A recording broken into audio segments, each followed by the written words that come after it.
welcome everyone to another episode of Turn Extension and Advanced Maneuvers podcast. Right now, it's your host, Polar Bear Cub. This is Iron Lich W. And this is Gaston. All right, and for this episode, we're going to talk about the brand new book, Devastation. Hordes, Horde's brand new book. So, what we're going to kind of do today is we're going to actually talk about the faction.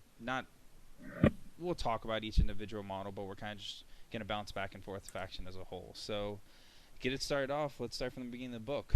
Trolls. What do we think? I think they should be pretty happy with this release set. Yeah, I think they should be overjoyed considering all the different things that they got that were like worth their weight in gold.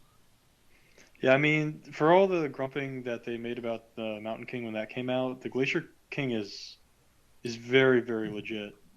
I mean, he's got a rate of fire 3 attack that pushes models away, so he has a lot of zone control, a lot of movement control. He does lose the healing, which is sad, but at the same time, it's almost like Doomshaper 3 was meant to kind of fix Gargantuans for trolls, and he does a very good job of that. Oh my god. He's disturbingly good. Yeah, no, I was just looking over his spells. The one spell that just kind of completely blew me away was Unminding, where the War Beast suffers -2 Fury and Threshold and loses the Animus, and then he can cast it. And Yes. it's an upkeep spell. That's ridiculous. It's not fun. No, I feel like the only saving grace for that, at least right now, is that trolls do not have an Arc Node. Like, that's a terrifying spell for hordes. The thing is it's range 10, so I don't think he's really going to have much trouble getting in range for it. Well, just think offhand, Trolley Moses, doesn't he have the ability to cast for him kind of as a one-time Arc Node use? Is he... He does. I don't know what the limits are to that off the top of my head. Usually they use that to cast an Animus more than anything, but he also makes his spells 1 cheaper. Oh, okay. So I might have just gotten it mixed up with another unit or another model in a different faction. Yeah, I'm pulling it up right now as we're talking about it. Oh yeah, they finally updated War Room. Yes, they did. So for the Troll Movis, Powerful Glyphs, Harmonious Exaltation, so Powerful Glyphs. This model immediately casts one of its Warlock spells with a cost 3 or less. The Warlock is considered to have cast a spell, but this model is a point of origin. This model cannot cast spells with a range of self or control. Wow, so it can even cast upkeep spells. That's kind of ridiculous. So if anything, you could kind of just run that model, move that model forward, and cast a spell to shut down a beast, essentially. Yeah, well, I think a single solo might be worth completely taking a War Beast Animus away from the enemy. Yeah, I mean, it's going to depend on the Animus. It's going to depend on the situation, but the fact that really opens them up to an entire variety of tactical options. That's going to be a terrifying existence. But the good news is it sounds like at least a lot of his stuff is still really dependent on it being hordes, correct? At least that spell only really affects horde models. It doesn't hurt War Machine at all. No, that's pretty much it. Yeah. That's so... No, I mean in the sense that it's only hordes related one. Because he's got Admonition, which is horrible, Implacability, which is horrible, Repudiate, which is horrible, Stranglehold, which is... it's okay to play against. Wait, you think Repudiate is horrible? Horrible to play against. Yeah, to play against. Okay, yeah. I don't play trolls. I'm looking at this as like an opponent. Okay. I'm like, bad news for me, bad news for me, bad news for me. Okay, that's fine. And then bad news for me. But I think what's going to be interesting about him is the more and more I look at him and how to approach him and how to play against him, it's going to be similar to LeConte, to Durst, kind of E. Haley double Stormwall, where you have to figure out how to kill some high armor and you're going to lose a turn. Because if you look at his feat, it's just a different way of wording +5 armor. Mm-hmm. So we've already had those in the game. It's kind of stacked on top of armor 23, which hurts a lot. So you have to figure out how to deal with pushing him off for a turn and then starting to go in on this still armor 23 high armor stuff without losing anything. I don't think. Well, yeah, you'd have to sacrifice your one turn, but I mean, for me, what probably is the nastiest ability or nastiest component of this feat is like if you get the troll player into a zone, he puts up implicability and then pops his feet. Like the best you could do is contest that zone unless you have like overwhelming offensive power at that Yeah. particular turn.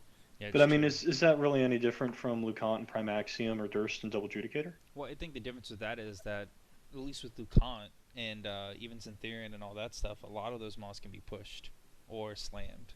You know, with Now with Durst. well, nobody likes Durst. I haven't played against Durst yet. I've only played against him once, and it was frustrating. I gotta say, ever since going to Double Judicator, I'm in love. Well, good for you. Solus was not in love with me that day. Man. All right, so what else do we think about the other hordes? What the other trolls released besides the ridiculousness? Actually, hold on, before we continue on, really quick with Horlock, like what are we thinking as a caster wise? Is he gonna be kind of around constantly going forward? I mean, do you think that's gonna be something that's gonna shake up the troll meta where they're not gonna be doing EE and runes?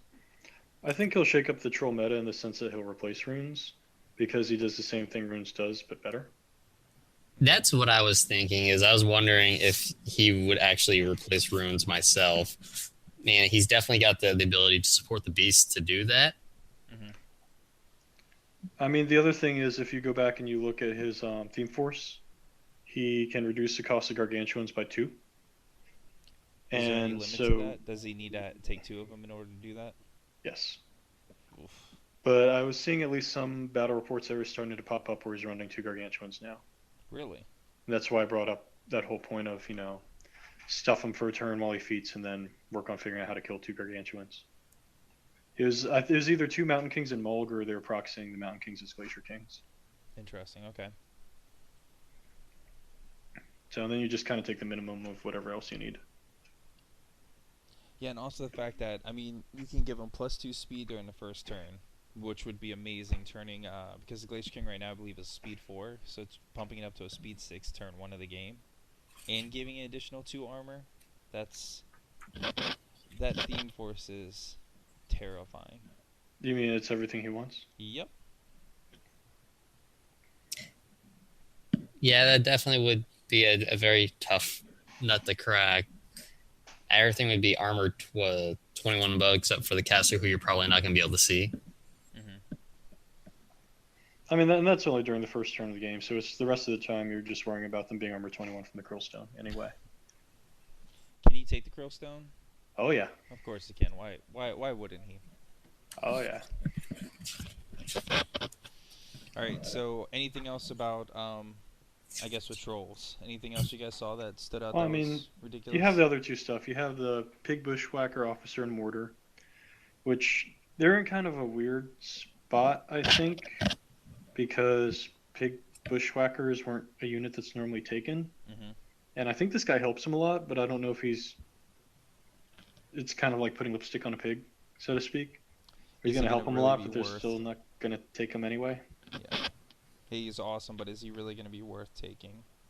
See, right now he's 2 points to bring out that unit, which is nice. I mean, combined arms is pretty awesome to get, I think. But yeah, I don't know. I don't know if he's going to be worth it. Well, the other thing is Slip Away. And that lets them get away from being engaged. You can't lock them down anymore. Combined arms with the range 14 rifles is a pretty big deal.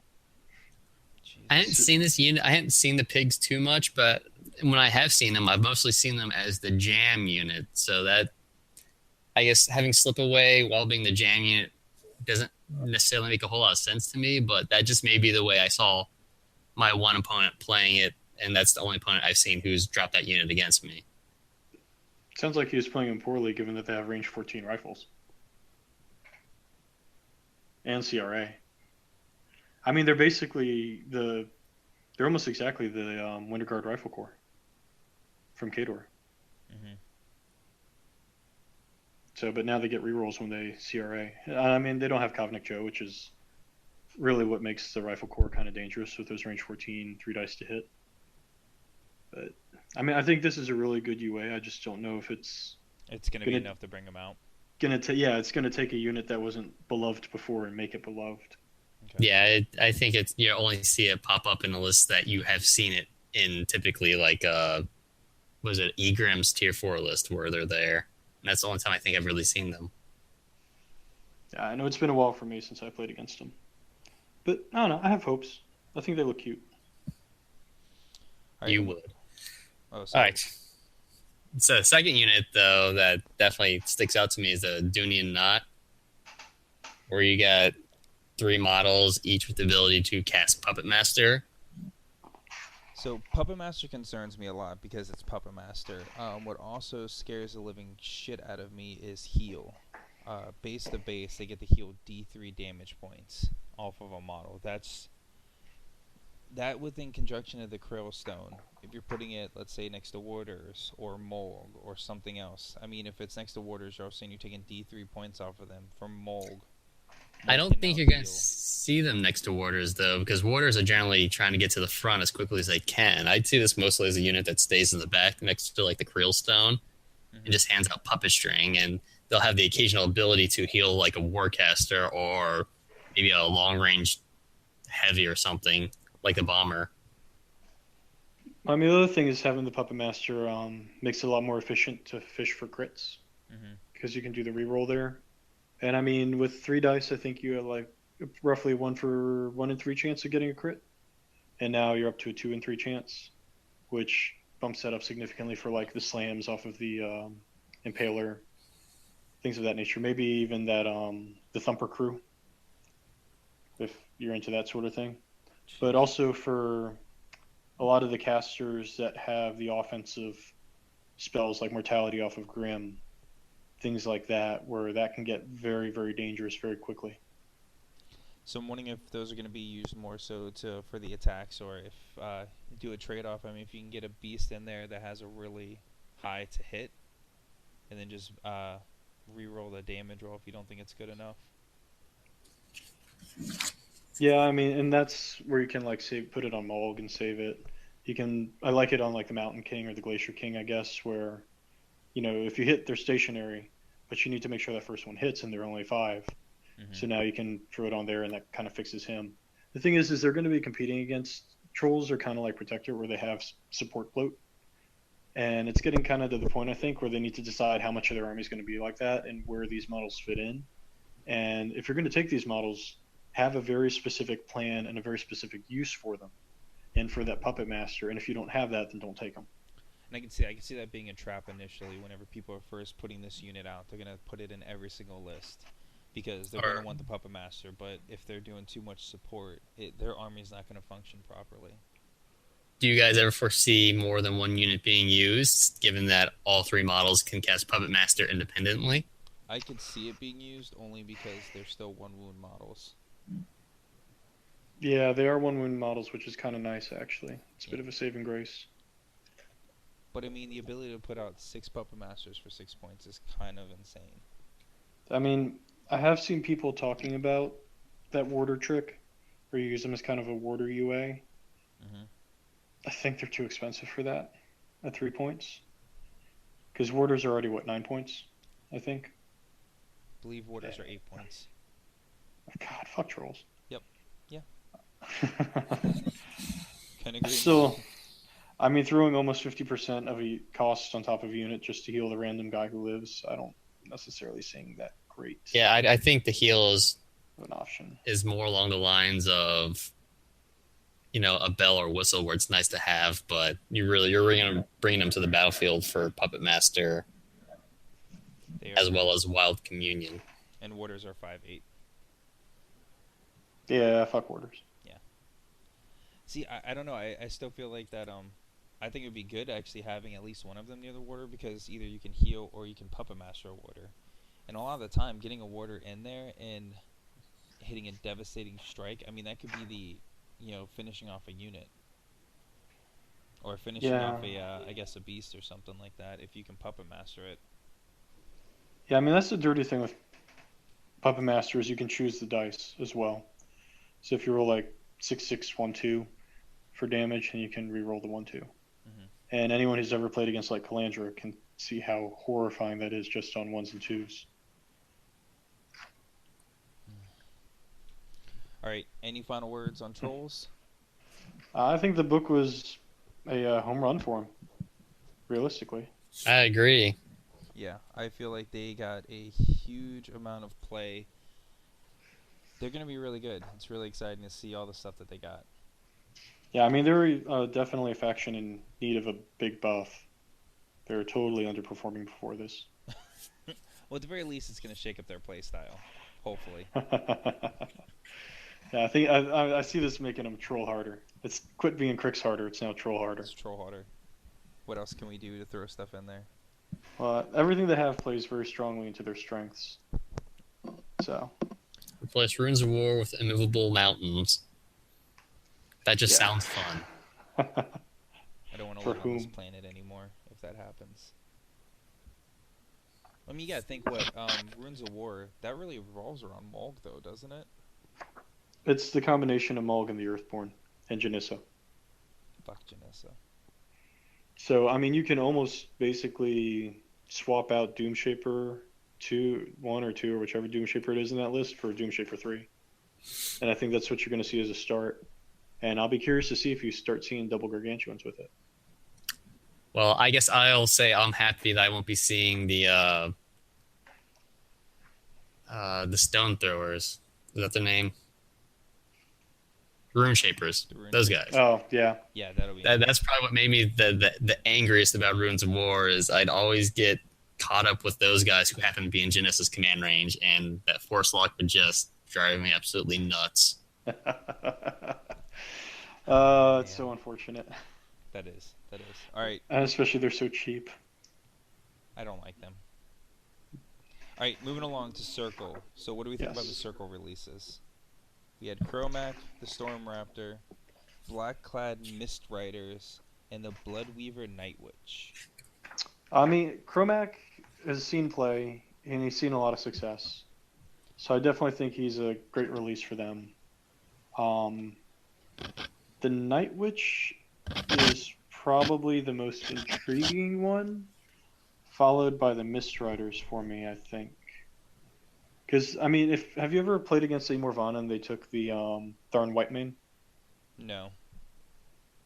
Oh, well, then you should probably never, ever go into that one.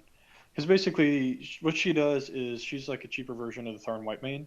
Okay. Where he comes in and he's got, like, Overtake, and then he collects the corpse tokens. And so anytime he misses a swing, Morvana just rerolls it. So he keeps going and he just works his way through a whole unit, kills them, eats them all. And it's just this horrifying solo. Well, this Night Witch gives you that same capability, but with any of the casters now. Because she can take the D3 to get the boost, so it kind of makes her a lot more accurate. She's Mat 7. And then she's got the Killing Spree, and then Life Drinker. So as long as she keeps killing models, she can move an inch and make another attack. So she doesn't have reach, so it's not quite as good as the Whitemane, but you can start like taking her with Grail, for instance, and Storm Raging her. So now she's Mat 9, and even more accurate, and you get on these killing sprees with her.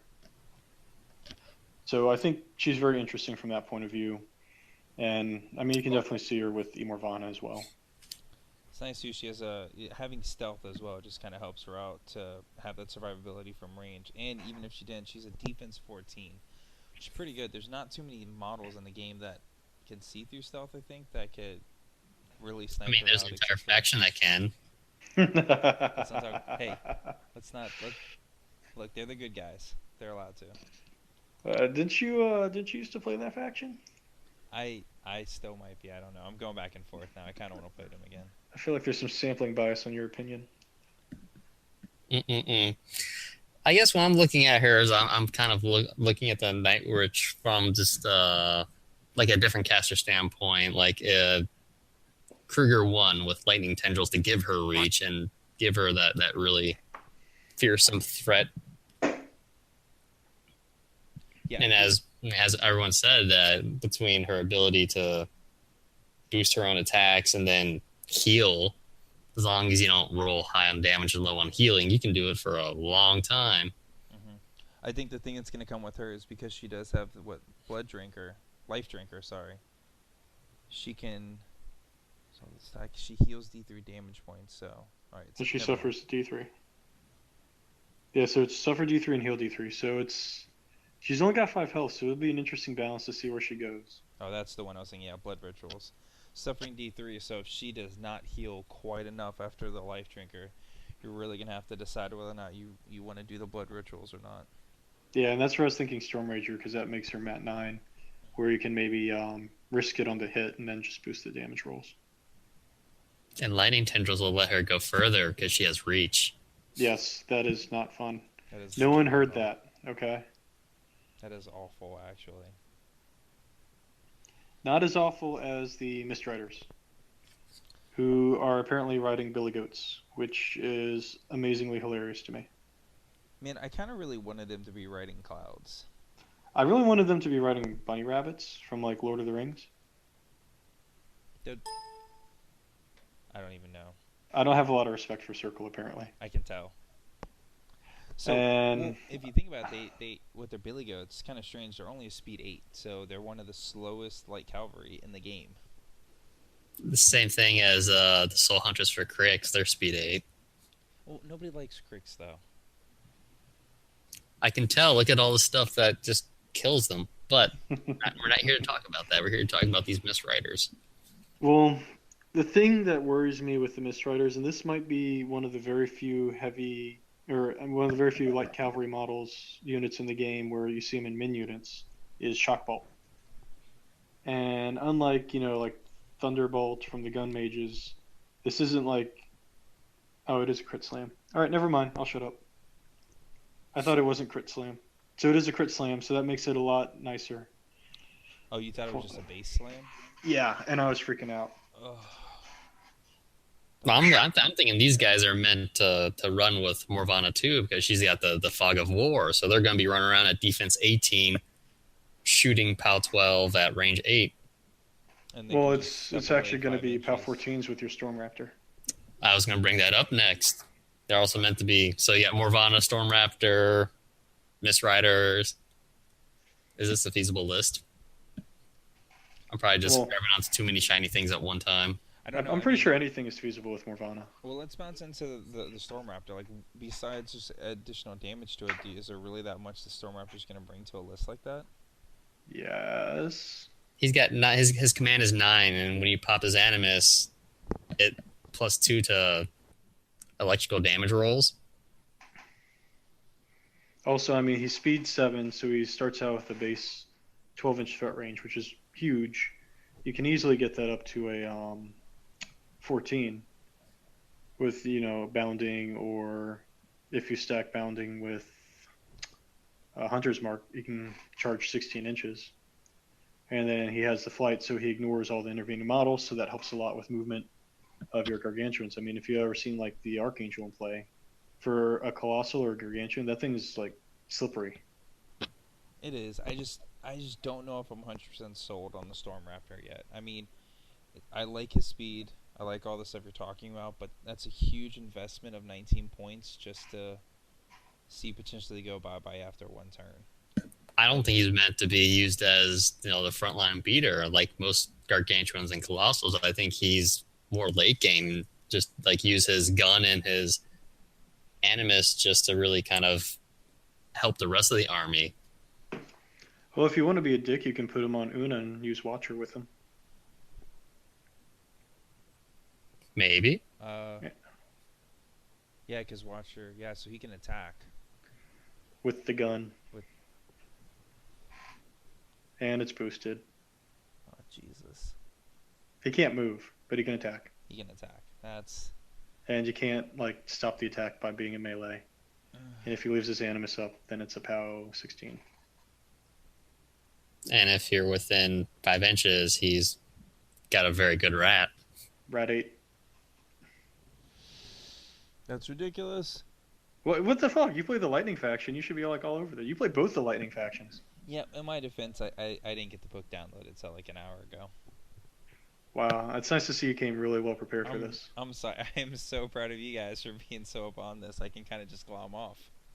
PGA. Dude, ever since I bought it yesterday, I'm like trying to remember everything, like combinations. I mean, I'm reading about factions I haven't played in like 3 months. I know. I'm sorry. I blame PP Digital. Did not update, and I could not get into War Room or anything until about 5 o'clock today. That's what you Are- get for bragging about it. Like, hey, I'm gonna get it for a cheaper price. Ha ha ha. Dude, I was so upset. Figures. The one time I talk about it, that's when it blows up in my face. I learned a long time ago not to trust any of their systems. One day, PP. It worked great when I was on my honeymoon. I got the Last Hordes book the day of, and that was perfect. The hell are you doing playing games on your honeymoon? I was reading a book. Okay. The hell are you I doing Oh, reading I a thought you book were on your honeymoon? It was one of the days we had to rest. No, Tony. No. All right. So, anything else dealing with Circle? I think this was a good buff book for them. I think Chromac's probably the standout more than anything else, especially not now that the Mistriders aren't overpowered because I learned to read. So, I mean, I think it was solid releases for him. I'm not seeing.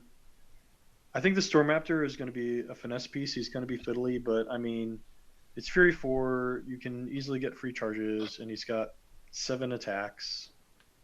So So he can are do you damage just fine. You I- can lightning strike him.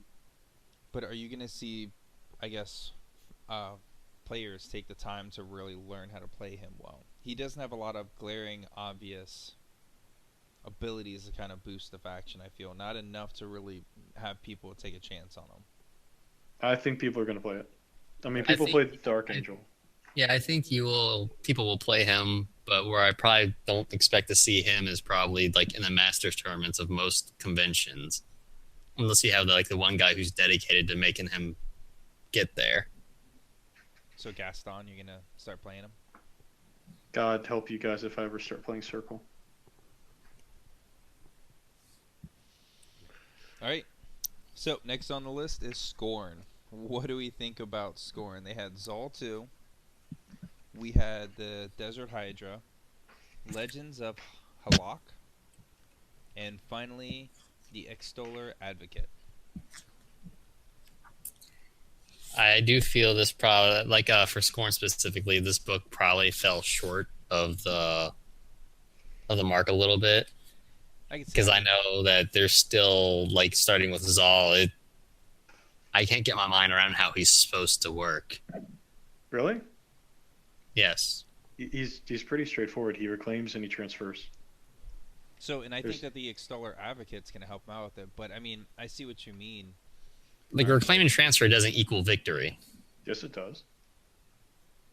What? What are you talking about? It allows you to take models that, I mean, especially Scorn, they have a few models that are like really, really strong solos, and you just keep boosting all the attacks and let the solos like a car buy their own stuff. Or you go with, the character mariachi unit, and they all have flank. So then you can also boost all of their damage rolls as well. So now they're rolling 4 dice damage on every single roll. And for that 4 points, you can trade up very easily. They're all going to be super accurate.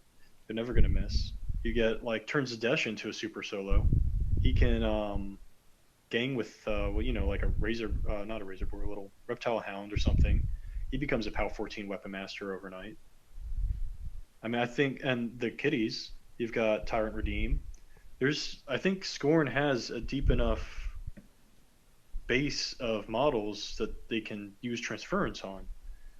Well, yes, almost any model is eligible for transference, but just because you can use transference on something doesn't mean you should. Well, that's why I'm pointing out the ones where you should. I'm guessing you're also assuming that all these models are going to be in my backfield. Come on, as these models make their way across the board, a lot of these are going to get destroyed, or we're going to be off-claiming zones for the Scorn player. Well, yeah, I mean, they're still going to have to play the game. He doesn't absolve you from playing the game. I guess in a way, though, you kind of want some of them to die. That way you can start getting the souls in order to do transference. Well, that's why their armor's painted red.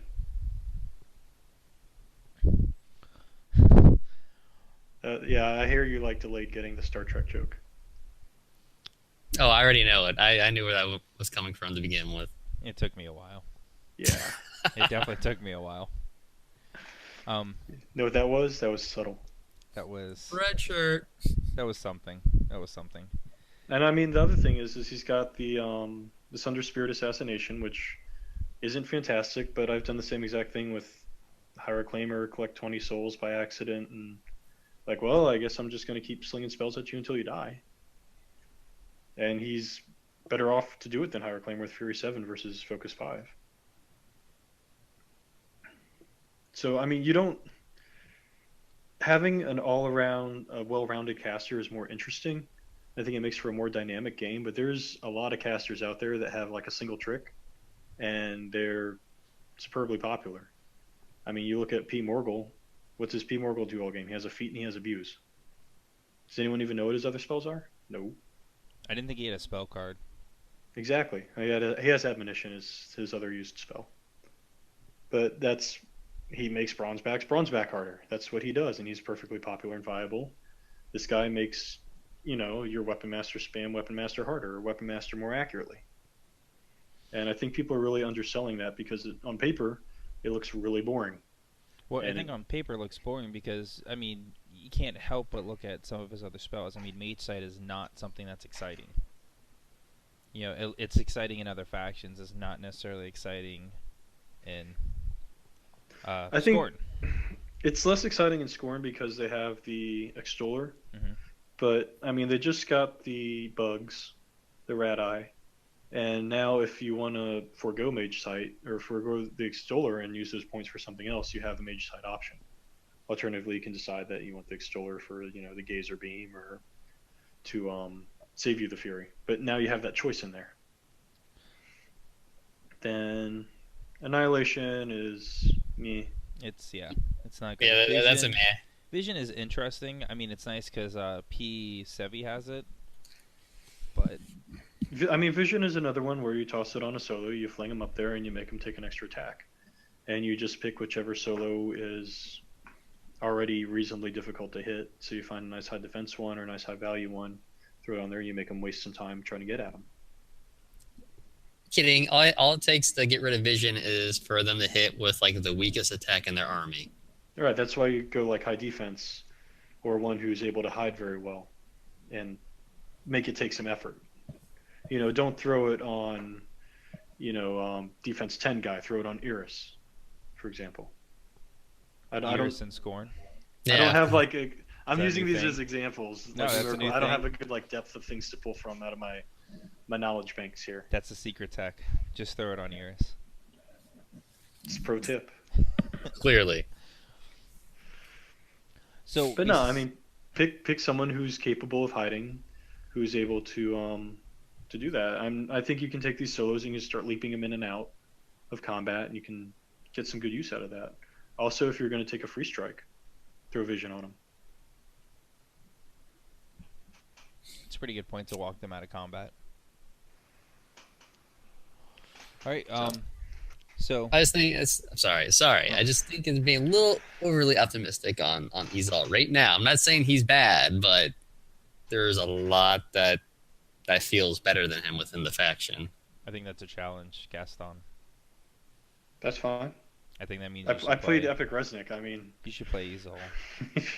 Everyone can go fuck their opinion. Borrow Fort's army. Go play some Izal. I'm not playing Scorn. Although Fortenby already challenged me. He said if I beat him with a Hydra, then he'll buy me 2 Colossals. You got to be kidding me. Of his choice, I was there. Oh, he's gonna buy you 2 Hydras. No, You can never of her, play it. of Gaston's choice. Really? So of Gaston's choice, he'll get the. So you just have to have the Hydra in the list. Apparently. I'm pretty sure when it comes to if that game were to ever take place, Gaston would have to do something with the Hydra. Oh yeah. I mean, I'm going to be stuck with this gorgeous model that gets 9 attacks at POW 20. I don't know what I'm going to do.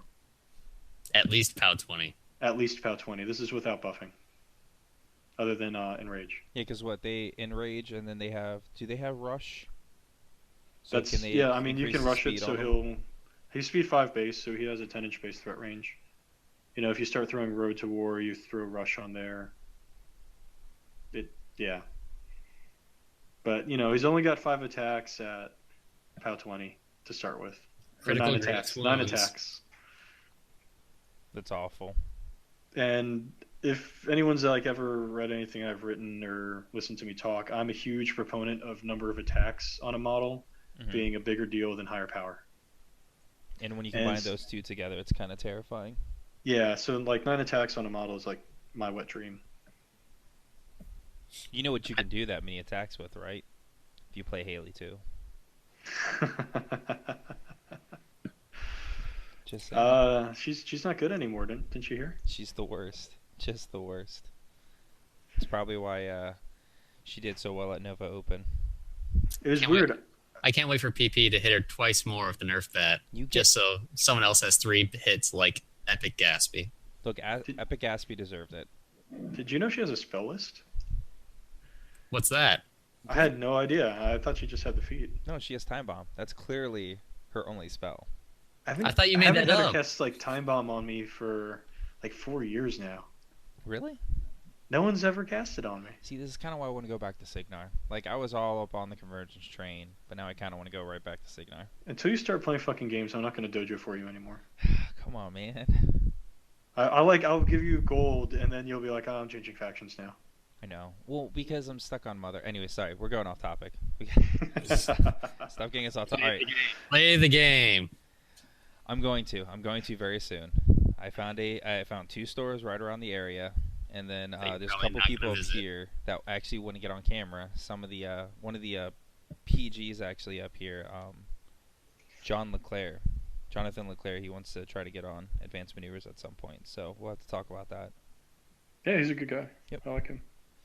All right, so we talked about kind of 2 of the models and Well, scoring. I mean, coming on back on the Desert Hydra, Okay. I get where the scoring players are down on it because of its shooting. It doesn't do a whole lot that the Mammoth doesn't do, Hmm. and I haven't exactly compared like their power outputs to see, because I think he has more attacks than the Mammoth. But I Yes, think he it does. kinda, He's got 1 more attack. and I one more think- speed. Yeah, 1 more. I think the big concern that I've heard has to deal with his survivability. He's got lower armor than the Mammoth, and By 1 his point? Animus only protects him up to 7 inches when you have most range attacks at 8 or greater. Yeah. I'm trying to count his number of boxes. I lost count. But I mean, you can throw Defender's Ward on him with Makeda, so he bumps up to Arm 21. I think the Animus is probably dead. Yeah, I can't imagine that Animus being used too much at all, really. I mean, the model's command range, it's not... He's command 7. It's not a big area. I don't really see too many casters using it, maybe until it's a late game. So I mean, maybe if they get something in the future that bumps armor significantly, but I think at the moment, That'll you help know what? against I guess Kane. you could take him with P Xerxes and Feet and Defender's Ward on him and jam him in someone's face. That could be pretty amusing. I think at that point, though, you're just going to run in your heavy melee hitters and just wipe them off the table. I don't think he will, especially not because on that feat turn when he's charging in, he's going to be about 20 Weapon Master. How you got? Well, you got. I guess you got to bring a lot of models to make sure you clear the zone to get his huge base through. That's true. No, you have him maybe- lead the charge. Yeah, but then you're not having 9 power. You're not having 9 attacks anymore if you charge him. He's charging you. The Hydra is the one leading the scorn charge. Okay. Yeah, but he's got to get through the jam units, like where the Mammoth has bulldoze. He doesn't have bulldoze, so you got to make sure that the rest of the army has the ability to Oh, clear the path for him. that is true. That is true. But what you do have is you have the sprays, you have the Mortheurge Willbreaker, and then you have the Mortheurge Willbreaker again, I guess, for ancillary attack. So, I mean, those are options. I think Xerxes is another option for him because using that feat on the sprays is quite significant. He speeds it up as well, and then again, if you get him into combat, he's going to kill anything he touches. Yeah, which I mean, I like him from the combat perspective. but just getting him to the combat or giving him to survive the first round of combat if things go south is what I'm trying to dojo out. I think he could also be interesting with Xerxes as a assassination tool. Okay, continue. So if you take Xerxes, you have mobility, you have access to rush, and then you have the feats. So he goes up to speed 9 with 5 6-inch sprays. So that's 15 inches of threat. He can shoot while he's in combat. So from 15 inches away, he can put 5 sprays onto you with an additional dice, drop 1 to hit and to damage. And then that's, if you take like a Kreia or something to try to do a blind shot on their caster. And then you still have the 4 boosts, and then you still also have access to puppet strings. Does Xerxes, does his theme do anything for gargantuans? I have no idea. I'm gonna look. I don't think I've ever seen anyone use his theme force. But I mean, that's just kind of reduce an the idea. cost of huge base models by 1. Oh, there you go. So you also get him for 18 points.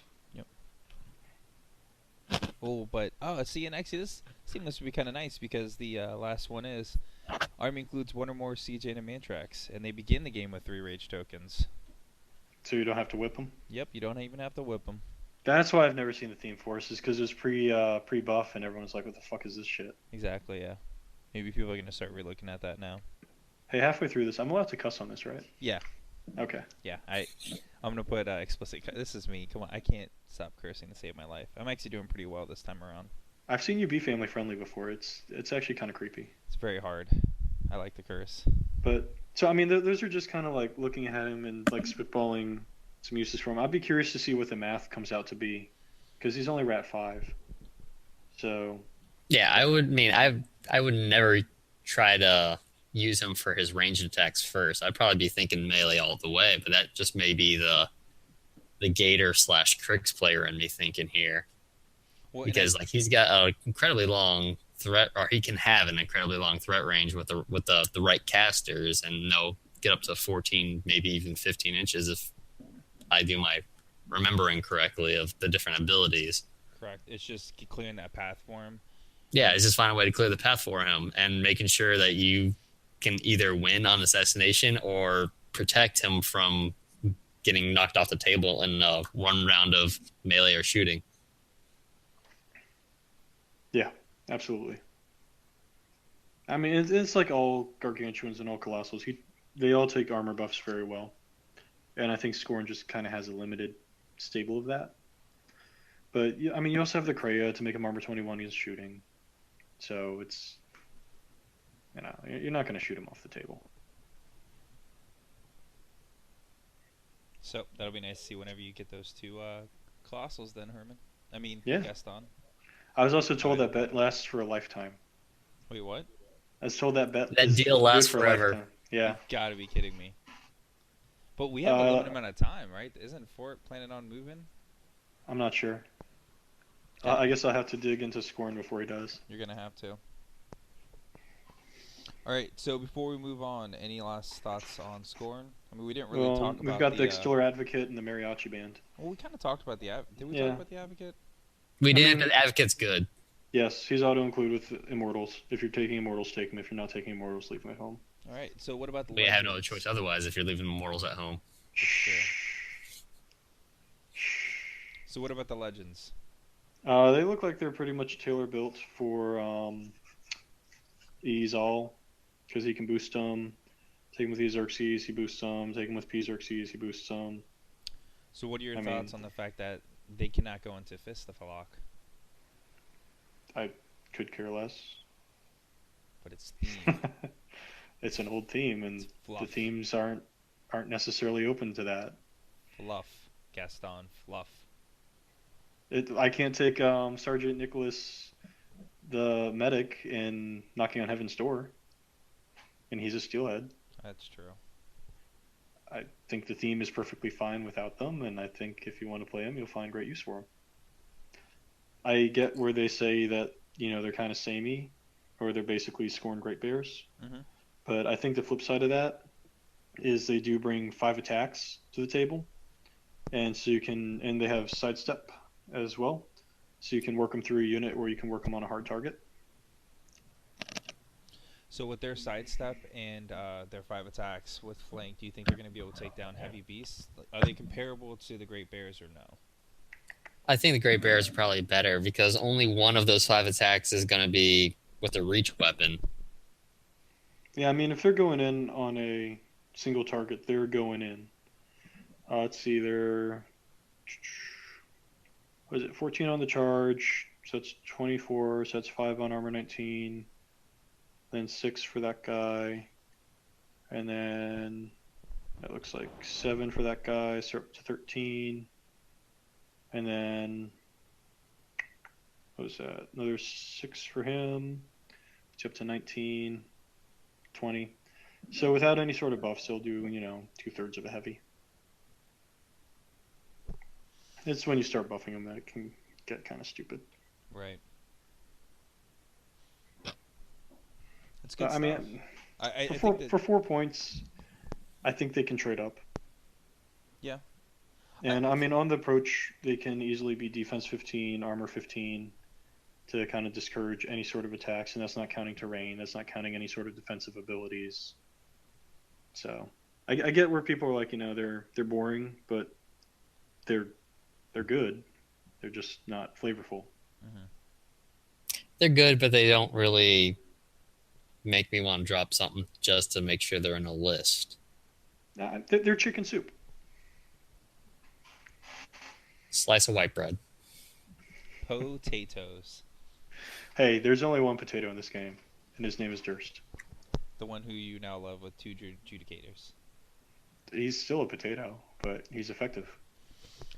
So I think the big wrap up with the Scorn is the fact that they had some solid stuff, but the issue with it is that I feel the previous book had so much more to offer in game changing ways. I mean, just those bugs by themselves really kind of changed a lot of concepts within Scorn. This did not do as much, which comes to concern as this probably why it's showing as a lackluster book for Scorn, at least right now. 6 months from now, we'll see. The thing with the words I see about, Scorn didn't get anything new, it's more the same, is they spent like 2 years getting a gun line. So this is different from getting a gun line. This is going back to Scorn's roots. Mm-hmm. So my pity is limited. I have no pity. Anyways, All right. They've done well the last couple books. So I mean, they can still raft that high, right? oh yeah, especially with the bugs like literally just coming out now. It's weird. It's like Privateer Press's releases are so delayed at this point that it's like you got last book this book. Yeah, it's true. I mean, I think are we still waiting on anything from not the last War Machine book, because we were still waiting on stuff from there, but from the last Hordes book, are we still waiting on any models? The Death Wolves were the last ones, I think, and they just showed the picture of them. So I think they're December. Okay. So I think that's they the are, last yeah. one. All right, perfect. All right, so we get the. Oh, and the Meat Thresher. It's been 2.5 years on the Meat Thresher. I think I saw something on the Meat Thresher that it was coming out soon. That was November. never coming out. Is that what I heard? It's Yeah, never coming probably out. not. Yeah. No, I thought I saw that it was like a January release or something like that. It was originally an October release. They delayed it to November. That would be fine then. You'll get it eventually. No, I won't. That's true. Hopefully not. It'll be available for you to get eventually. That's true. All right, so next we have Legion. So in Legion we got the twins, Blightbringer, the grotesque Banshees, and finally the grotesque Assassin. So this is really Soulless area of expertise, but we're going to try to knock it out anyways. So what do you guys think about the Legion? Models? OMG, Blightbringer. OMG. Yeah, Lightbringer is clear. I feel is clearly the best gargantuan in the book. I think so as Yes. well. He brings a lot of cool stuff. Yes, he does. As I'm trying to pull him up right now. Oh, I look man. I look at Lightbringer and I just imagine Epic Lilith showing up on his doorstep with a little heart-shaped box of candies and a little card that says "Be mine." Oh man, I mean he gets rid of tough. I think one of the big things for him is he's a big boost to infantry Hmm. and it's kind of Privateer Press's way of trying to force Legion players to actually use some of this great infantry that they have. I mean, So and I they're can, forcing it in such a good way. I mean, having Blight Breath is absolutely amazing. Withering yeah, Ash is gonna be awesome. yes, especially because Legion ignores concealment. Yeah, exactly. They're gonna ignore concealment. They're gonna gain like enemies inside of it are gonna hit -2 defense, and they're gonna lose tough. That's ridiculous. That's gonna clear up a lot of issues with like That's tough units, screw well, it's troops. also a huge buff with all the Legion players complaining about Mat 6. Hmm. So now, circle heavies are much more hittable.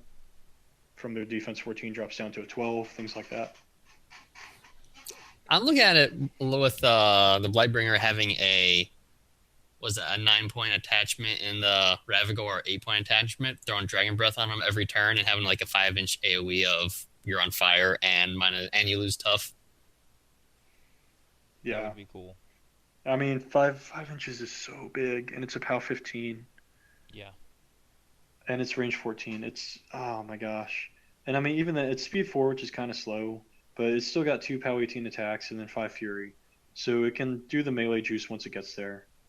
I mean, Thagrosh will like it. Thagrosh one I think is Callus gonna will love love it. it. The fact that Thagrosh one you can actually bring this model back, like that's amazing. That's I feel like before it was, hey they were bringing back their previous the Archangel just because hey it was a big 20-point model, but to bring back this model I think it's gonna be truly amazing with Do Thagrosh. you foresee any kind of errata to limit the ability to bring a huge base back if this guy comes out and they see what P-Thags is doing?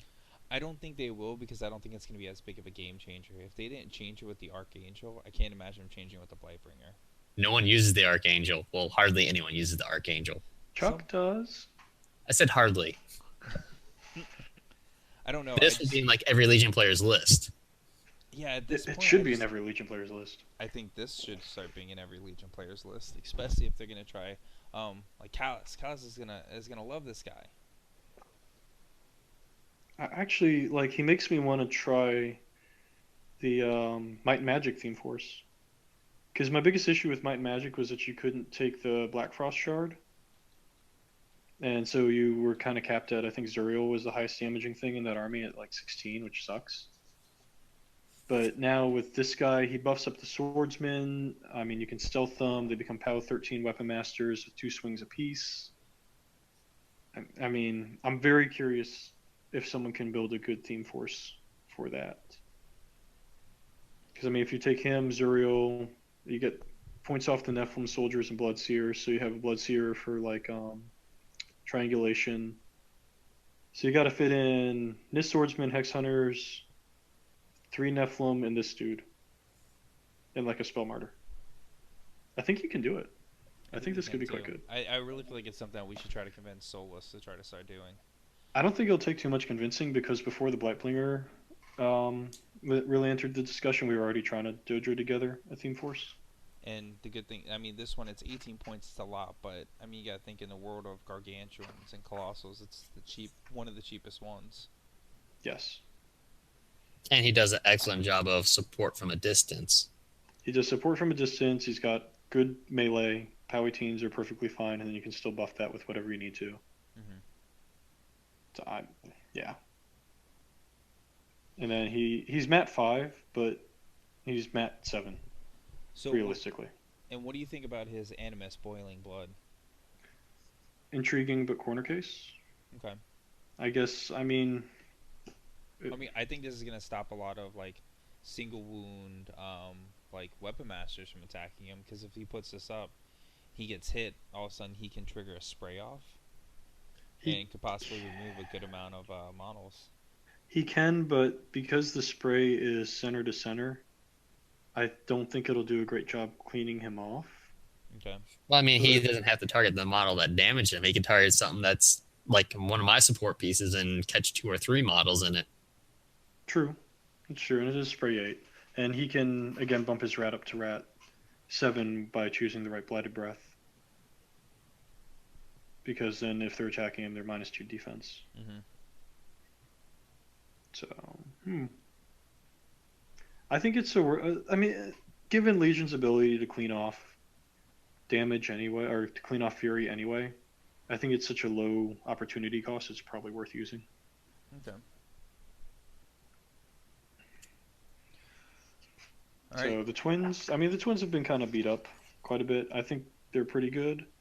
The fact that they have that always on assassination pisses me off. It's from like fucking 18 inches away too. Yeah, their assassination potential is pretty high. I think the issue with them is that they get shadowed by a lot of the other casters in the area, and I feel like with this book potentially, it's at least with like the Blightbringer, it's gonna bring some casters that weren't even used so much back to the forefront. But like, I feel like Dagrosh one's gonna be seen a lot more. So my concern is that the twins will be used even less. Well, I mean, I think the Blightbringer is a big boost for Callus as well Mm-hmm. because he's a big infantry guy. Yep. But then, I mean, he makes what's her nut? See, I mean, he makes her mat 10. I think the Blightbringer like does some really really good things for Saren and Rice. He can make her mat 10, or he can make her a POW 14 weapon master. That's pretty dirty. That is actually really dirty. I didn't realize that would affect them as well, but I guess it would because it's a warrior model. Yeah, and then you have March for Death for -2 defense if you want. I don't know, I think if you can work them in with them, it becomes significantly good. So I don't know. I'm gonna start working on coming up with a theme force for them, and I'll send it off to Solus. Very good.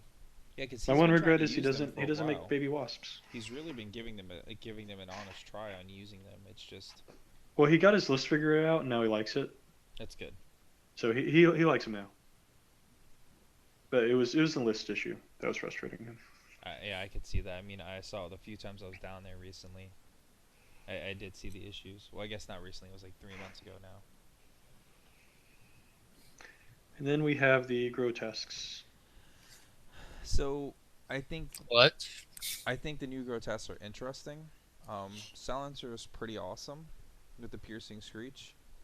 And they have force barriers, so they're defense 15 against range attacks. That's pretty great. I'm not too sure what else that they can do. They have a low mat and a low rat, which hurts them. Yeah, and I think you And kind of are forced to use them in conjunction with the something assassin. like they're not independent. You have to use something to make them good, being rat 5, unless they're gonna fly up, sit still, so they get an aiming bonus. Right. They're just gonna die if they do that. Which I think might be why the assassin is a really good idea. I mean, he gives them desperate pace, which is awesome, and also leadership, so he's going to give them stealth. The downside is with the stealth is that, hey, now all of a sudden your force barrier really doesn't matter that much because your models are stealth. True. Now, I mean, the flip side of that is the Raiders have gang, and so he speeds them up to speed 7 with desperate pace. He can deliver them, become mat 7 POW 12s, and then obviously if you take the Blightbringer, they become mat. I guess they still stay mat 7, but then they become POW 14s with gang, Yep, which is very reasonable. which is really nice. So I mean, if you're gonna take they could grotesques, they could become mat 9 if you put out the withering. yeah, but at mat 7, I almost kind of want them to have Oh, you're extra talking about damage. the normal grotesques, Yes, right? the Yeah, normal the grotesques. Raiders, because the Banshees are 5'8", and that's because they have a spray. But the other Raiders are 4'6". They're cheap. They are 4/6, so that's Yeah. only 8 points to bring a full load of them with the assassin. That's not terrible.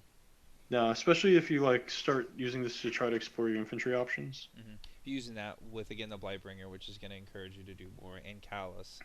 So I believe with them, can they have the Forsaken rip out of them if they die?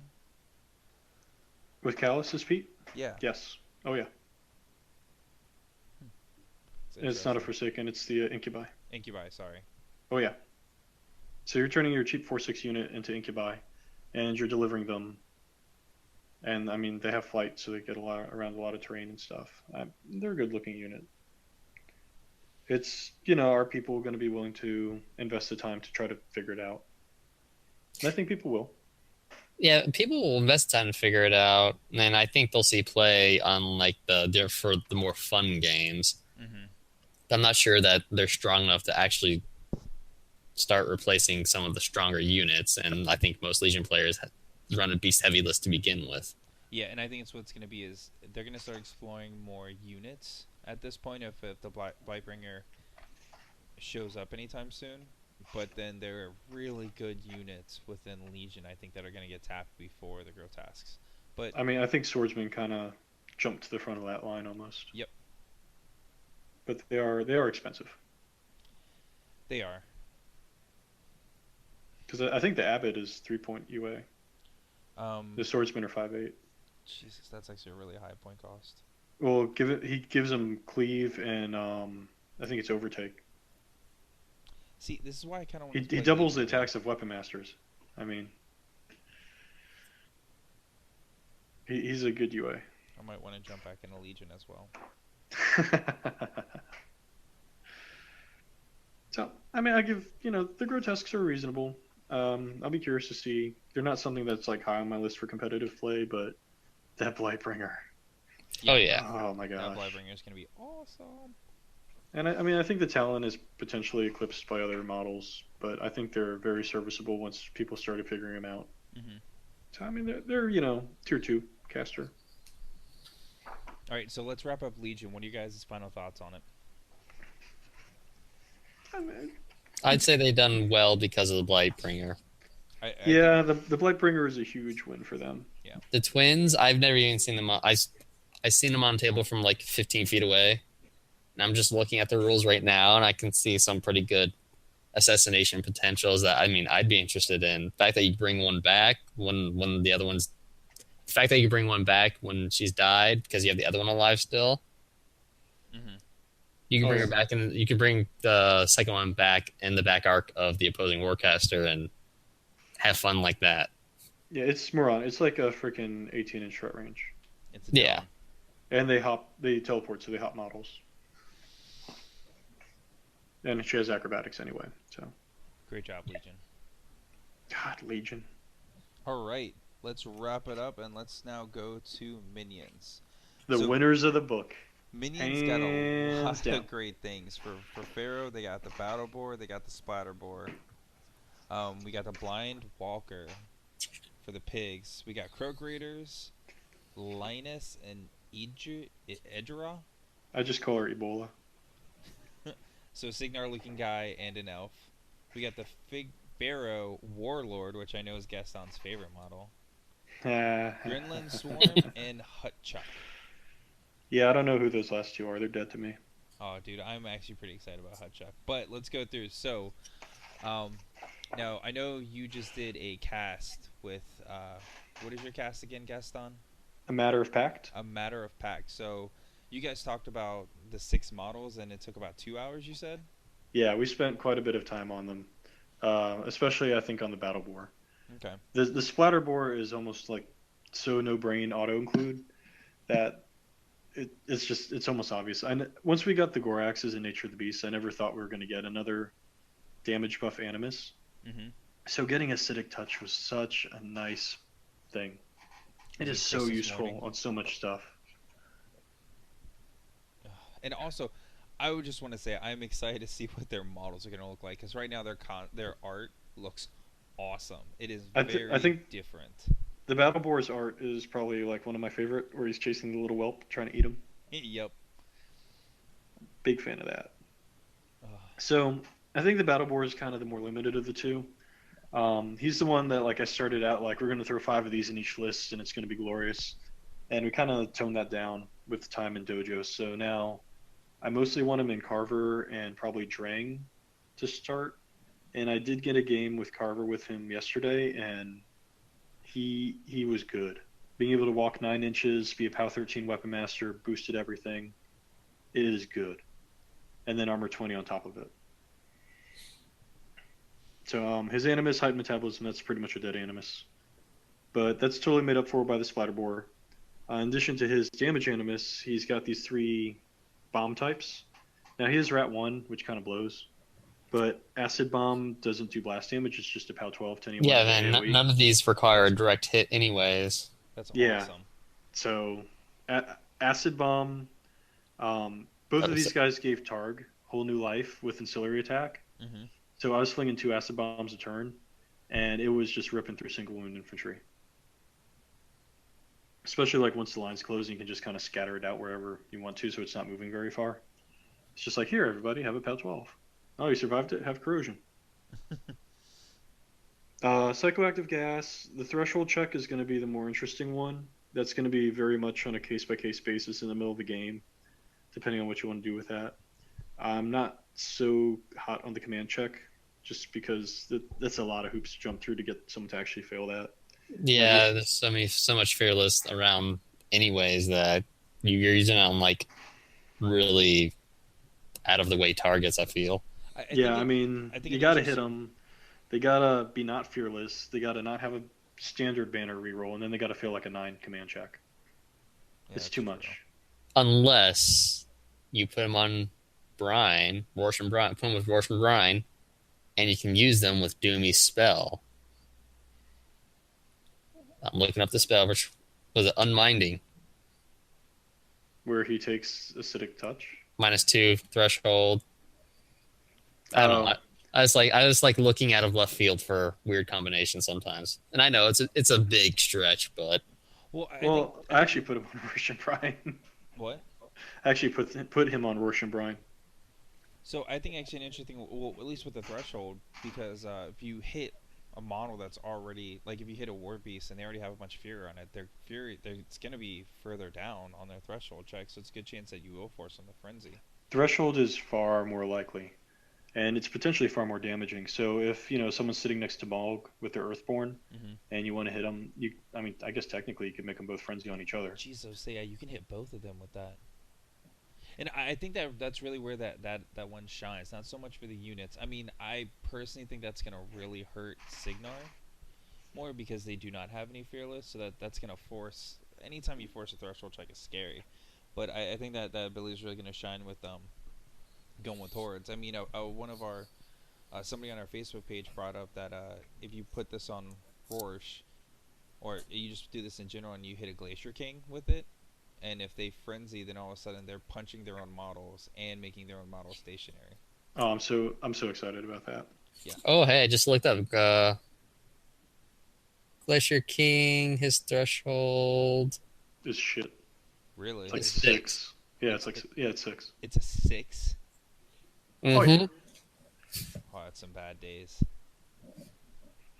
So Smoke Blast, I'm not super excited about, except with maybe Helga, because she's already knocking things down, and this is now the highest POW shooting in pigs. Jesus. And he Power also has 14. Arcing Fire, so he ignores intervening models. So you go in, you knock down their caster, and then if you don't kill him, you just shoot him with a POW 14. That's pretty awful. It's also good for hunting like Legion pots, good for hunting objectives, shifting stones. Do you have a way to increase his range at all? Not yet. Okay, good. He can walk. Thank God. Well, I mean, he's range 12. It's 17-inch threat range. Yeah, good. Thank God. And then Targ will give him a second shot. Yeah. Oh yeah. Here, enjoy 2 POW 14s on your caster. That's why I don't play anymore. No, Well, the one no, that I you was said you were like- playing now. Remember? Yeah, come on. I'm gonna try to play. I'll keep feeding you lists to keep you excited. And then Alchemical Mask, I'm actually very excited about because fuck you, Haley 3. So he goes ahead and he ignores the Trencher Cloud Wall. He just starts lobbing acid into him. That's actually gonna be really good. That's pretty disruptive to Haley 3. So, I mean, before that, I was basically like, all right, where's Jaga Jaga and his Sacrovolt? But now Piggies have an answer. So, yeah, Splatterboar's an A. He's going in basically every list. Are you gonna Nature of switch the him out Beast, for Roadhogs? not so much. The Battle Boar does comparable damage to Roadhog, like almost exactly the same output, Okay. but you lose the spray. So you have to kind of decide which one's more important to you, having a cheaper War Beast or getting the spray. Which And that's gonna be knowing on a that case-by-case. spray- Well, you'd get 2 battle boars for the price of a Roadhog. Right, and each Battle Boar does approximately the same melee output as the Roadhog. I think. So you get twice the melee output, theoretically speaking. Right, but if you use the spray to like go after shifting stones, tactical things like that. My issue with it is though is that I hate that spray. So any single time you want to take that spray out, I'd be more than happy. That spray has killed far too many of my casters when I wasn't paying attention. I mean, you may want to experience the battle boar experience before you say that. Maybe. I don't know. That spray just gets me from too far of a distance. It's absolute fucking bullshit. What? It caps out at like 22 inches. Let's see. It killed Haley and it killed Thagrosh. You fucking killed Thagrosh I did. I'm with such a two bad boy. fucking sprays. I think I sold the army 2 weeks after that to Dagobah. And that was with Sturm Drang too, because I feed What it so he happened couldn't to your transfer. transfers? I feed it, he couldn't. It was bullshit. Sounds like you made a bunch of tactical errors. It No, was, he was kicking my ass. up until that I wasn't point. kicking your ass. It was the bottom of turn 2 or top of turn 2. There was no You had a ass very kicking. good turn 1 run. Yeah, I ran everything. That's what I did. See, I moved my there's your models. mistake. You I moved- advance. I moved my models, and that's what I got to do. It was pretty great. I was pretty excited. Oh my god, I love Sturm Drang. Fucking Your hated error was that. you moved models. That touched me in such a bad way. It's so beautiful. All right, what do you guys think about the Blind Walker? I think the Blind Walker is a pretty good beast overall. Like more so from what he brings to the battle, because I mean before the Blind Walker, you weren't seeing Caliban in like the more competitive lists, but I think with the inclusion of Blind Walker, you'll start to see him more because he's got offensive spells like Parasite, which require you to be upfield, and when Caliban's upfield, you typically have lost the game. Mm-hmm. So now like Caliban can stay a little further back and arc a spell, or you can keep Caliban near the Blind Walker, who can then shield guard the first shot, or any shot you choose into your Warcaster. But I think he also benefits Rask too, because I know there's a number of games where I had Rask and I was wanting to put Fury on the posse, the unit that's on the other side of the board. So I think it definitely opens it up for at least those two casters, and then he's got some use with the Jaga Jaga. See, I was giving him a automatic include with Caliban, a C with Jaga Jaga, and like an F with everybody else. I think he's got some use with Rask. I think the nice thing about him is with the empathetic touch. If for some reason you max him on Fury, you can still transfer to him, it's kind of a nice little buff. Is There's empathetic no touch way what you're that not guy gonna did max to you him in out your being van? at Fury 3, because he's going to cast his Animus and he's going to charge or trample somewhere. What'd you say, Gaston? Because I feel like it was another jab at me. It was. I was asking if empathetic touch was what that guy did to you in the van. I don't like you anymore.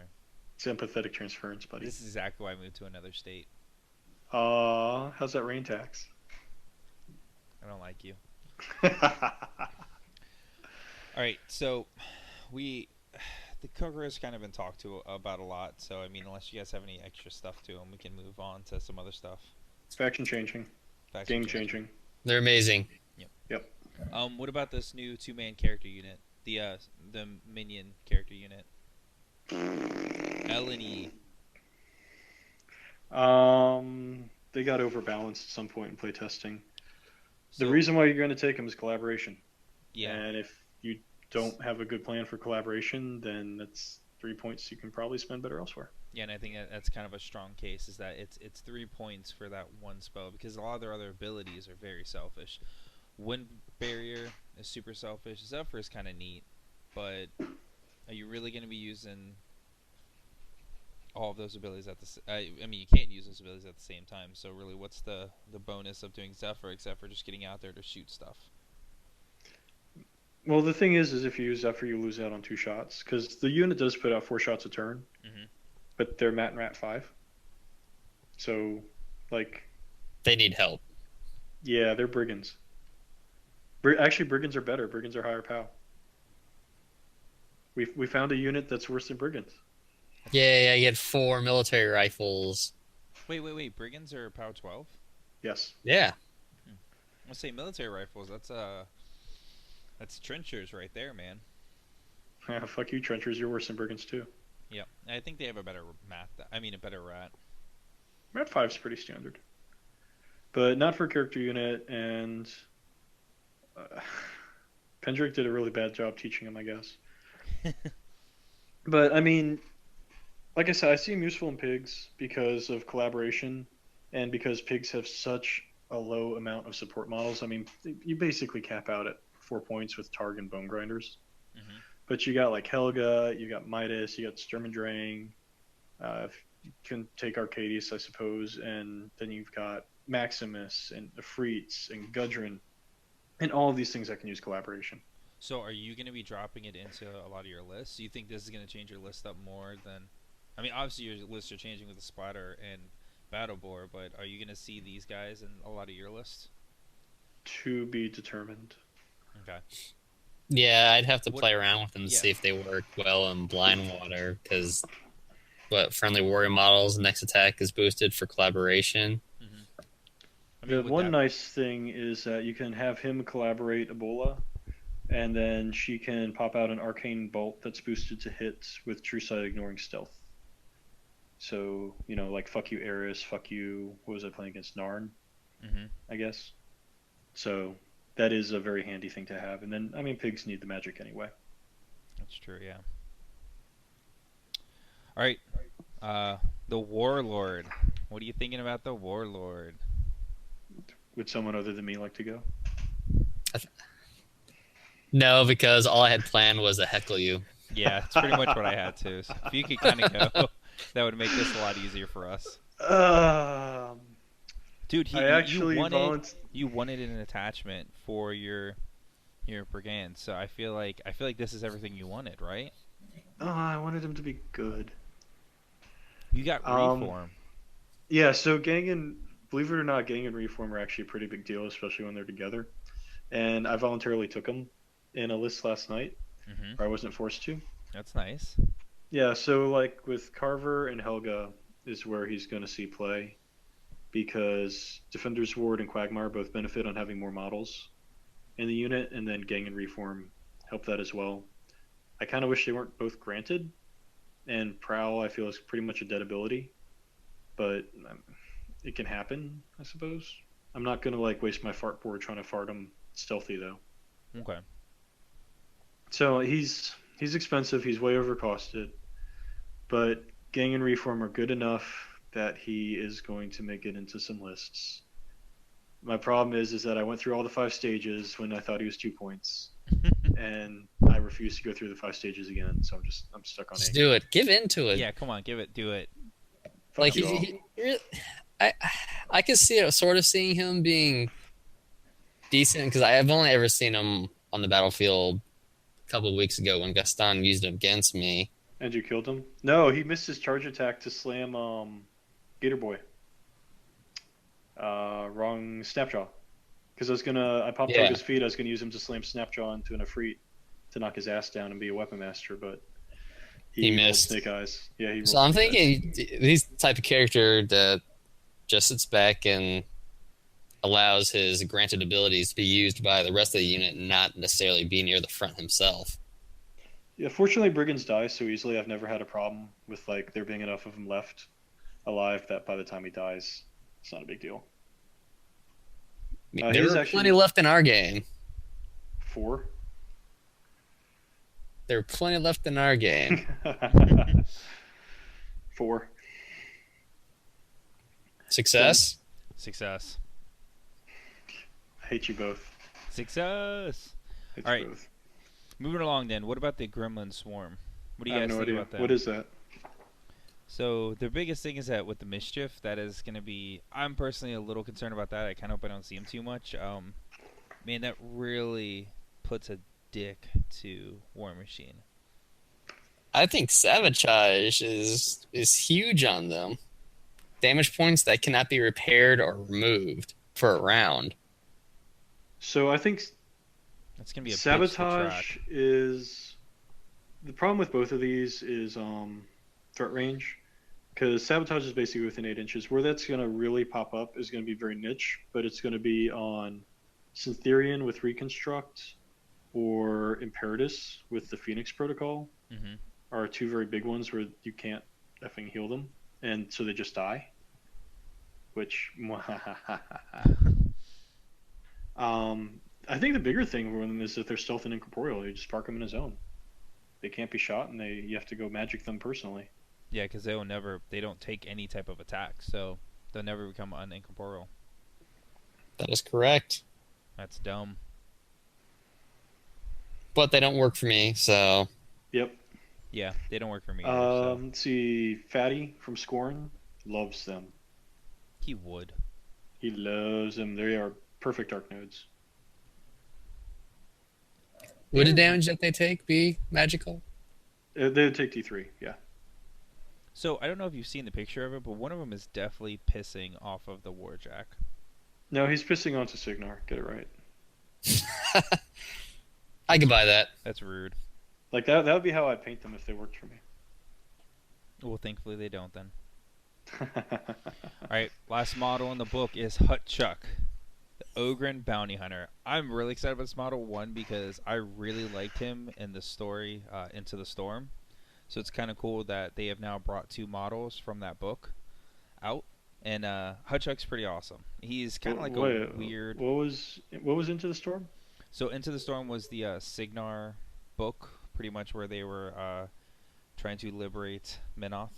When was he in? Well, one, they weren't. They were invading. They were jackasses. They were liberating. But yeah, that's the loser side of telling that tale. Who holds the deed is my question. That's who owns it. Where was he in that book? I don't remember him at all. So he was in the very, very beginning. Pretty much, I think it was like the 2nd chapter when. Oh, when they were riding back to town. Yeah, when they ran back to town, Okay. they gave him the head. Hutchuck was the guy in there. Gotcha. So. It's weird because like Linus and Ebola got their whole own book and they're terrible, but this guy's like really good. I actually never read that book. It's got Roshan Bryan in it. It's a great book. Oh, that's pretty nice. Yeah, so he has some great abilities. I think Wild Shot is awesome. So you could quake somebody, walk them in, and then attack. Like that's awesome. I think his three grenades are absolutely amazing. His mace has reach and he has ambush. For 3 points, he's pretty decent. He's a pretty good model. The catch that I see to using him is Quake requires a direct hit, and brain damage requires the model to be damaged. So both of those, I mean, the POW 6, if you splash brain damage onto something, isn't really going to do too much. Mm-hmm. Ambush helps with that, but I think you're going to need some sort of support from downfield to help him out completely. And it could be as simple as like cast the nets from Grim, ambush this guy in, and then he walks over and pops their caster. Yeah, it might be difficult if you ambush him. You might just want to start him in your normal deployment zone and use him like on turn 3 or 4 in order to do something. Signar can snipe him, can't they? Yeah. Yep. And I then don't know. I Dougal- don't know if that'd be worth sniping just him. Maybe if you were shifting them back and forth, your snipe. Well, the other thing is Dougal will make him rat 8 and range 10, and then Snipe will make him a range 14 and he walks 5. So that's rat 8, range 19 threat. That's pretty dumb. Dougal increases his rat. Yeah. Yeah, since it's an AoE. He also gets to choose the direction it's got, or reroll the direction it's got. Oh. So, I mean, Rust is a good thing, but you also have Ragman. But I mean, if you wanted to stack Rust and Ragman together. Well, yeah. Or if you want to use oh my god, I can't. I'm drawing a blank on his name. Gorman. Gorman, thank you. Or if you want to use Gorman, Gorman has rust bombs as well. Yeah, and he's 1 point cheaper. But now you have Rust in 2 lists. That is true. True. Especially since they're all characters. But I mean, I think if you pair him with Dougal, that could get kind of dirty, kind of quick with brain damage. Definitely. All right, so that's pretty much it for minions. So, what are you guys' final thoughts on minions? Oh, they won the book. I'm happy because I know we've had a discussion several times about instead of getting a new caster, we'd rather just get more options to use since we only have like 2 toys to play with a piece when you look at each pack. Yeah, I mean, getting the new beasts was huge. Like that's been like one of my pet peeves. Is it's been almost 4.5 years since Minions got a war beast. I'm not counting the Razor Boar. He's basically a solo. So getting the Battle Boar, the Splattle Boar, the Blind Walker. I mean, put Caliban back on the table. Those are all big ads. I mean, I've already proxied a couple games with them. They work fantastically. They just click so well. Croak Raiders were a game changer. Linus and Edria, they're niche, but they're going to find use, at least for me. I don't know so much anybody else because of the just the support bloat. But I definitely can find use for them. The Warlord is probably the weakest one, but I mean, he's gonna see table time. So I think all in all is a great book for minions. So even though Iron Lich W was not on the uh, Matter of Fact, so we heard his thoughts. But if you guys want to hear a more in-depth part, Gaston's part of Matter of Fact. So go check them out because I believe you said it was 2 hours on those 6 models. Oh yeah. That some serious dojoing going on, talking about everything that they got to be able to do. Oh man, like we were like crunching the numbers on how much damage they output to try to figure out if they're more comparable to a Warhog or to a Roadhog. Also looking at like them, you take them with Midas and they make Bone Swarms pound 19 for 4 points. So That's ridiculous. yes, it is so good. All right. That requires you taking a Bone Swarm. With Midas, I get 3 bone tokens on him too. Yes, once again, Pharaoh's making. Well, actually, I shouldn't say once again. It's the only time I know. But Pharaoh's making a Gator beast better than Gators can.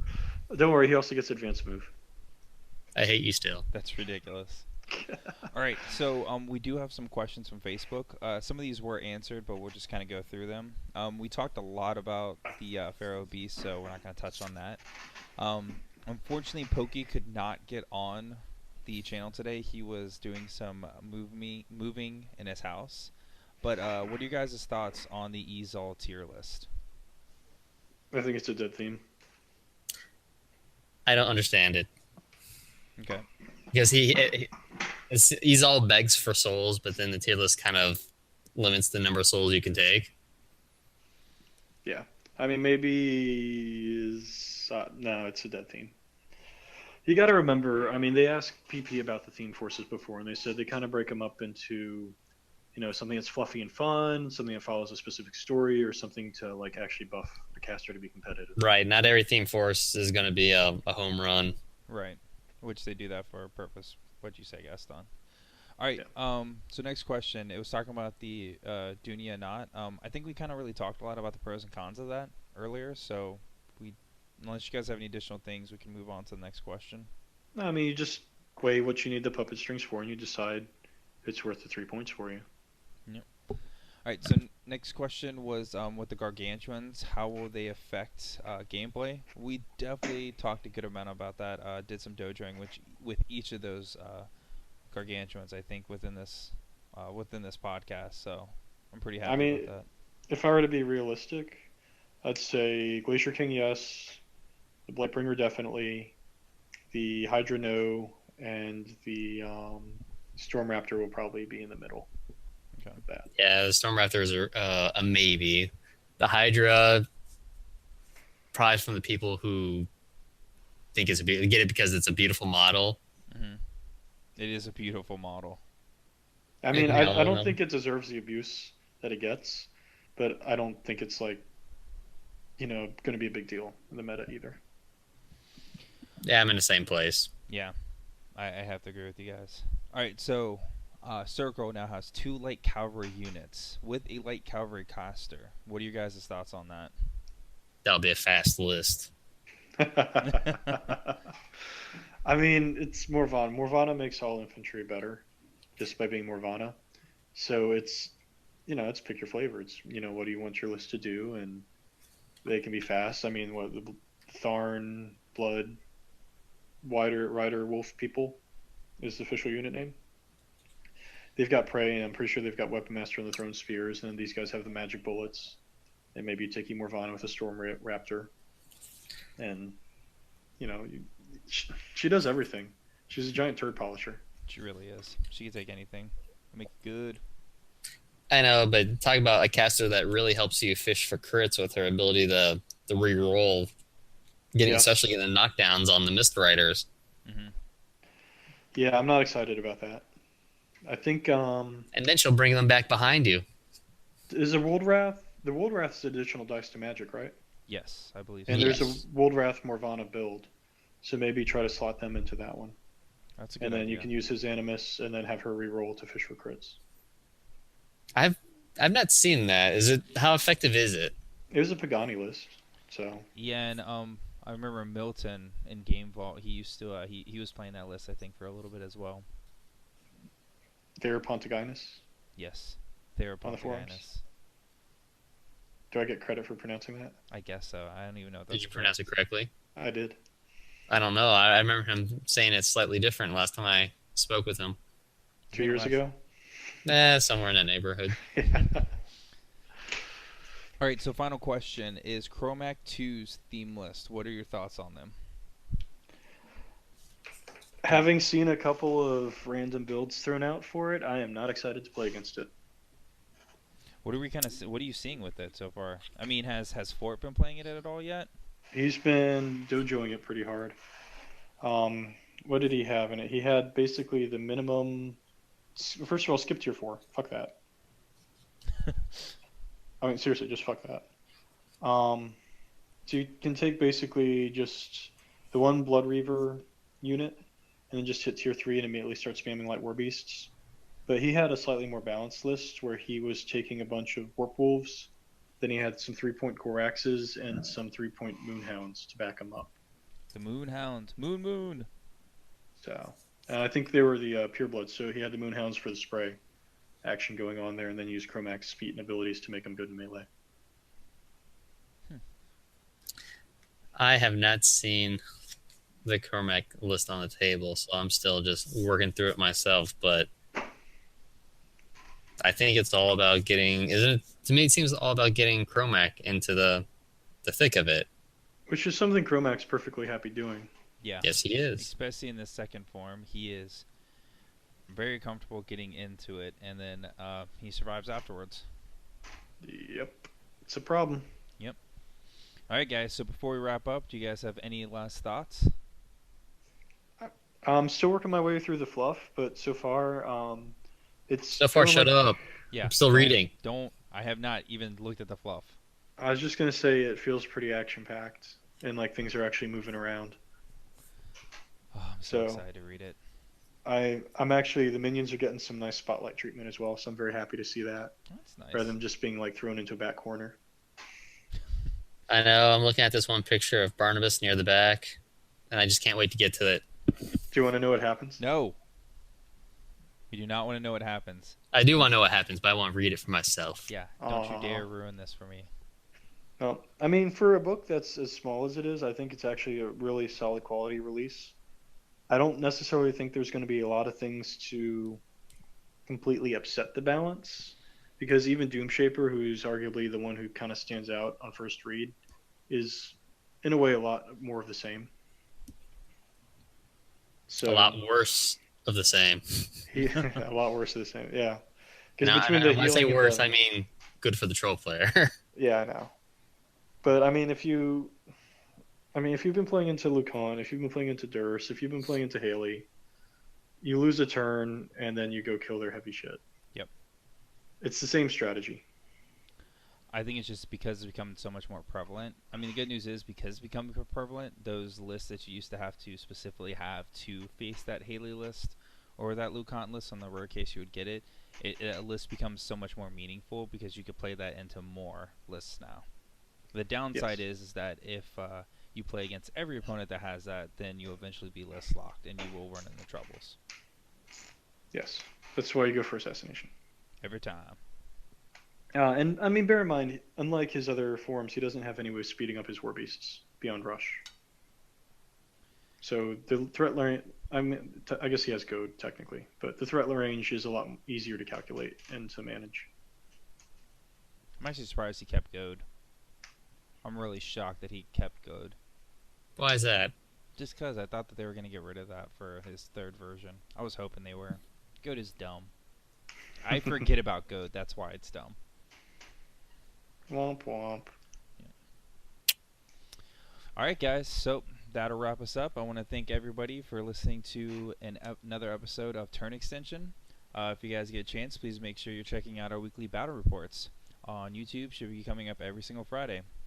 With that, guys, have a great night. Thank Thanks for you. You have a listening. good night as well.